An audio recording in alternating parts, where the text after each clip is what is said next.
আসসালামু আলাইকুম। আজকে আবার হাজির হলাম ইংলিশ দ্বিতীয় পত্র এসএসসি ব্যাচ 27-28-এর ইংলিশ দ্বিতীয় পত্রর কানেক্টরস লিঙ্কিং নিয়ে একটা ভালো টপিক।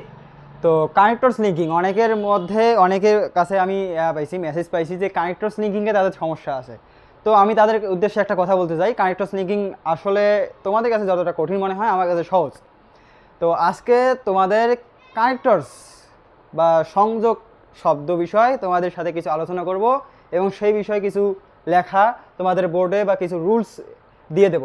মূলত কানেক্টরস কোনো মুখস্থ করা জিনিস নয়, কিছু পাঁচটা ম্যাজিক টাইপ বা পাঁচটা ম্যাজিক কিছু মজার কিছু কথা যদি বুঝতে পারো, যদি তোমাদের আইকিউ ভালো থাকে তাহলে তোমরা যদি বুঝতে পারো তাহলে তোমাদের কানেক্টরসটা একদম ইজি হয়ে যাবে। আমি এই কানেক্টরসে শুধু দুইটা টপিক দেবো, দুইটা লেকচার দেবো। এই দুইটা লেকচারের মধ্যে আমি তোমাদের কানেক্টরসটা একদম কমপ্লিট করে দেবো।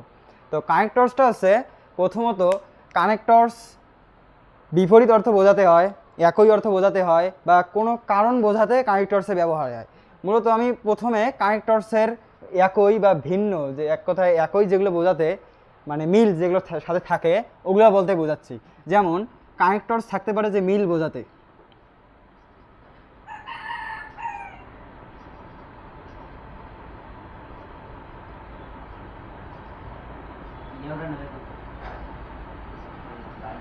মিল বোঝাতে যদি কোনো শব্দের মিল বোঝায় মূলত কানেক্টরস।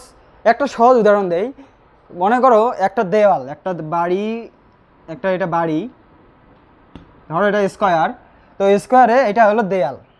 তো দেয়ালটা মূলত শুধু ইট বিছে দিয়ে এটা দেয়াল তৈরি হয় নাই। দেয়ালটা তৈরি করতে যেমন একটা ইট আর একটা ইটের মাঝে যেমন সিমেন্ট দিতে হয়, ঠিক তেমনই একটা ইংরেজি ওয়ার্ড আর পাশে একটা ইংরেজি ওয়ার্ডের পাশেও একটা কানেক্টরস বসাতে হয়। তো কানেক্টরসটা ঠিক যেমন এই দেয়ালের মতো, যেমন ইটের মাঝখানে সিমেন্ট দিতে হয়, ঠিক তেমনই ইংলিশের সবগুলো ওয়ার্ডেই মাঝে কানেক্টরস দিতে হয়। ঠিক তেমনই আজকে এই বিষয়ে তোমাদের সাথে আলোচনা করব।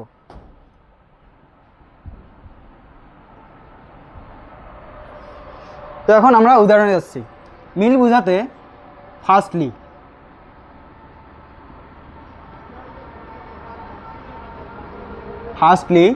মোরওভার,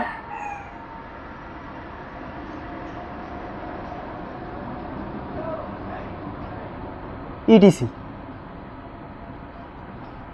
মিল বোঝাতে কোনো শব্দের মিল বোঝাতে ফার্স্টলি, মোরওভার ইত্যাদি আরও বোঝানো যায়।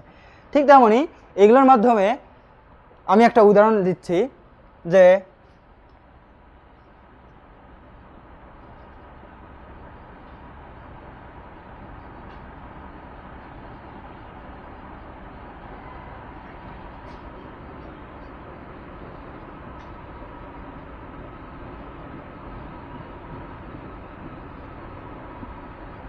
বর্ণ ইজ এ গুড স্টুডেন্ট, বর্ণ একজন ভালো ছাত্র। তো এখানে মিল বোঝাতে, তো যদি আমরা মিল বোঝাতে চাই তাহলে এখানে আমরা এটা যোগ করব। হ্যাঁ, ফার্স্টলি মানে প্রথমত,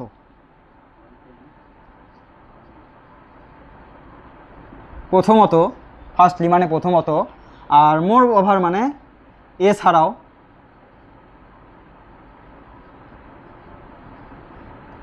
কিংবা তাছাড়া।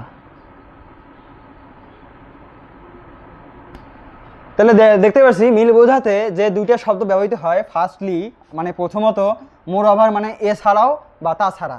তো এখানে বর্ণ ইজ এ গুড স্টুডেন্ট, বর্ণ একজন ভালো ছাত্র, সেখানে যদি কানেক্টরস লিঙ্কিং হিসাবে বোঝাতে চাই তাহলে এই লাইনের এটা একটা অংশ। তো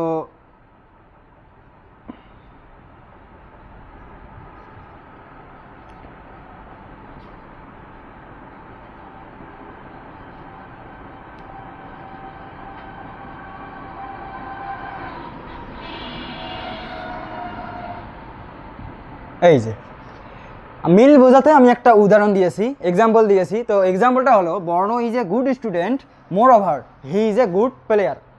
এখানে এইটা লাইন তো ঠিক ছিলই, তো এইটা আমি কানেক্টরস লিঙ্কিংয়ের ভাষায় বোঝাতে গেলে আমি এই শব্দটা যোগ করছি আর এই লাইনটা বাড়তি করছি। তো এখন বাড়তি করা বলতে মিল বোঝাতে বর্ণ একজন ভালো স্টুডেন্ট, মোর ওভার এছাড়াও he is a good player, এছাড়াও সে একজন ভালো খেলোয়াড়। তো এখানে মিল বোঝাইছে যে বর্ণ একজন ভালো স্টুডেন্টও, আবার সে একজন ভালো খেলোয়াড়ও।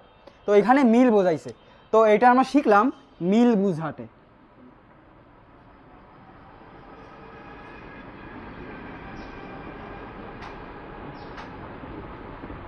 এখানে একটা কথা আছে, অনেক স্যার অনেক অনেক নিয়মে পড়ায়, তো আমি এই নিয়মটা আমার নিয়মে তৈরি করছি। কারণ মিল বোঝাতে অনেক স্যার অনেক সময় করায় যে মিল অমিল, আবার কিছু কিছু পরিস্থিতির ক্ষেত্রে কানেক্টরসগুলো ভিন্ন হয়। তো কানেক্টরসগুলো যখন আলাদা আলাদা করায় তখন হয়তো অনেকের মাথায় অতটাভাবে না বোঝায়। অনেক সময় দেখা যায় অনেক স্যারই একসাথে সবগুলো করায়, তার জন্য অনেক স্টুডেন্ট বলে যে ভাই এটা কঠিন, এইটা কঠিন, ওইটা কঠিন। তার জন্য আমি এইটা বাইর করছি যে একটা একটা করে করতে, যে মিল বোঝাতে, তারপর অমিল বোঝাতে, কিংবা কোনো বস্তুর ক্ষেত্রে কানেক্টরস বোঝাতে। ঠিক তেমনই আমি এইটা বের করছি, বর্ণ ইজ এ গুড স্টুডেন্ট, এটা মিল বোঝাতে। বর্ণ is a good student, more over he is a good player. বর্ণ একজন ভালো ছাত্র, এছাড়াও সে একজন ভালো খেলোয়াড়। সে ক্রিকেট খেলোয়াড় হতে পারে, ফুটবল খেলোয়াড় হতে পারে, ফ্রি ফায়ার হতে পারে, স্বাভাবিক। এখন মিল বোঝাতে আমি এটা উদাহরণ দিলাম।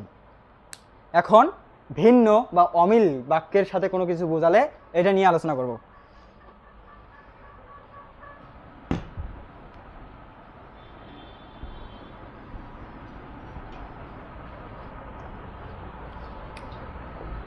অমিল বোঝাতে বা ভিন্ন বোঝাতে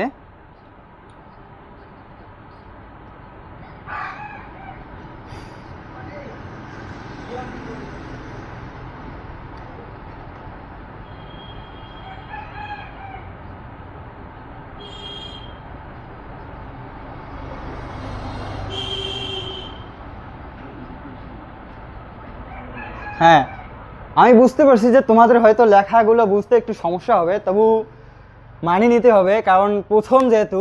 তাই আমি বলি যে যাই হোক, এখন কথা হচ্ছে যে অমিল বোঝাতে একটু আগে করলাম যে মিল বোঝাতে মোর ওভার, তারপর ফার্স্টলি সেকেন্ডলি এগুলো বসে। তো অমিল বোঝাতে বাট বসতে পারে, তারপর কনসিকুয়েন্সেস বসতে পারে, অ্যাজ বসতে পারে, সো বসতে পারে, অল দো বসতে পারে। তো আমরা লিখি যে অ্যাজ, সো, consequences,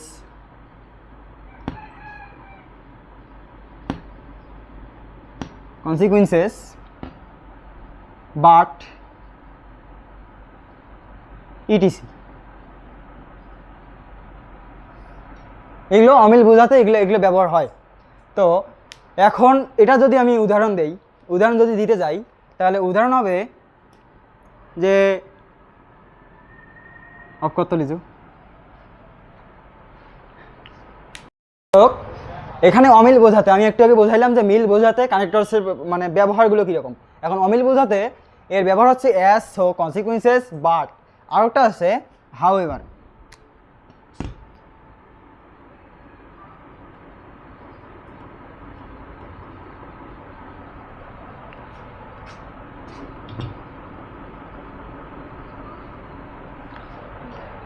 একটু আগে যেটা মিল মানে কানেক্টরসে যেটা শব্দের সাথে মিল থাকে, সেখানে পড়েছিলাম যে ফার্স্টলি আর মোর ওভার, আর এখানে বোঝাইছি as, so, consequences, but, however. Moreover যদি মোর ওভার কোনো শব্দে থাকে তাহলে বুঝবে সেটা মিল বোঝাতে, আর যদি হাউএভার উল্লেখ থাকে তাহলে বুঝবে এটা অমিল বোঝাতে।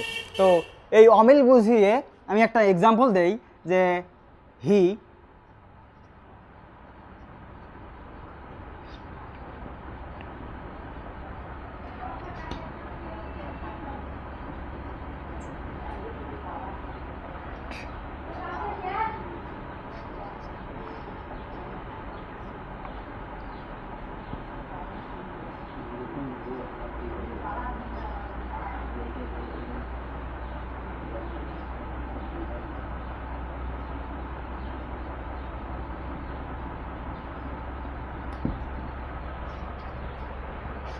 সো ভাইয়েরা, অমিল বোঝাতে একটা আমি এক্সাম্পল লিখছি।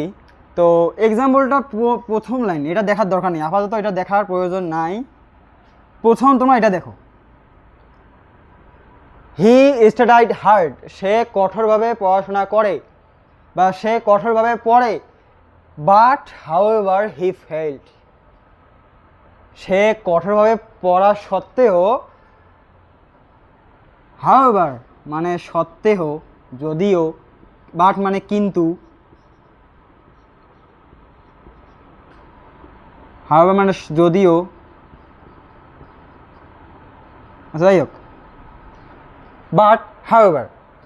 তো এখানে এক্সাম্পলে বলা আছে যে হি স্টার্টেড হার্ড, সে কঠোরভাবে পড়ালেখা করে, কিন্তু বাট তোমরা এখানে দুইটা ওয়ার্ড একসাথে দিতে পারো, দুইটা ওয়ার্ড এখানে আমি স্ল্যাশ চিহ্ন দিয়েছি, অথবা এখানে তোমরা বাটও দিতে পারো, হাউএভারও দিতে পারো, এখানে কোনো বাধ্যবাধকতা নেই। তো কথাটা হচ্ছে সে কঠোরভাবে পরিশ্রম করেছে, পড়ালেখা করেছে, কিন্তু সে ফেল করছে, ব্যর্থ হয়েছে, পরীক্ষায় খারাপ রেজাল্ট করছে, তার অবস্থাটা কী হবে? এখন সে কঠোরভাবে পড়াশোনা করার পরও যদি সে ফেল করে, তাহলে এই চিহ্ন এখানে, এই ওয়ার্ডটা এখানে বসবে, বাট। তো কানেক্টরসে বাট অমিল বোঝাতে ব্যবহৃত হয়। তো মিল অমিলের মাঝে আর অনেক স্যার আরেক নিয়ম করে দেয়, সেটা হলো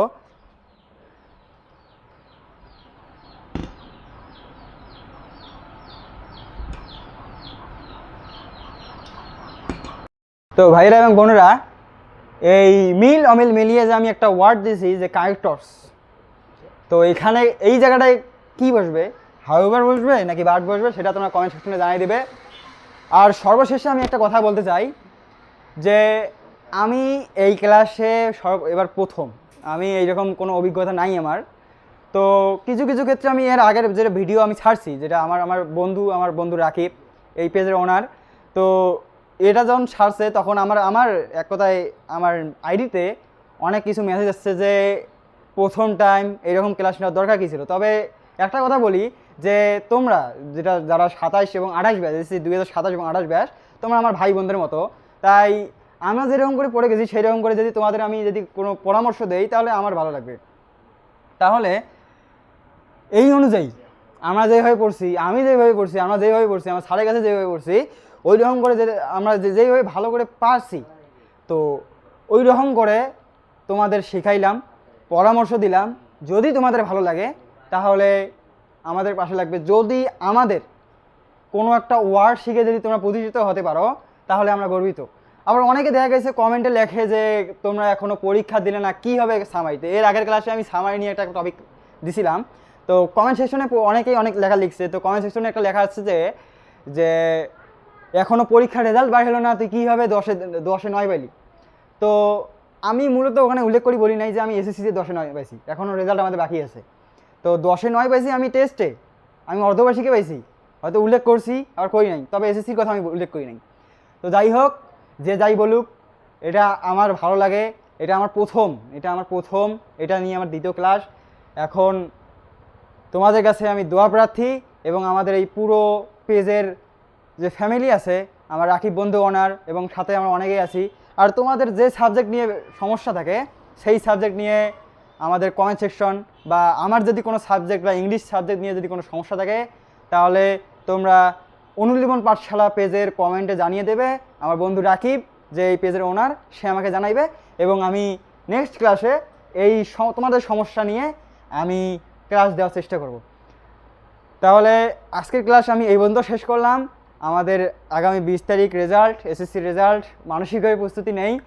তো হয়তো অনেকের ভয় আছে, আবার অনেকে জানে যে আমার ভালো পরীক্ষা দিছি, আমাদের ভালো রেজাল্ট হবে। তো অনেকের মনে ভয়, আবার অনেকে আনন্দ।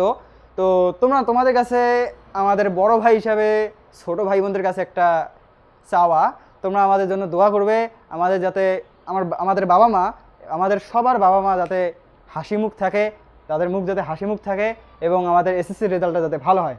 এই বলে আমি আমার ক্লাস এই পর্যন্ত শেষ করছি। সবাই দোয়া করবেন, সুস্থ থাকবেন। আসসালামু আলাইকুম।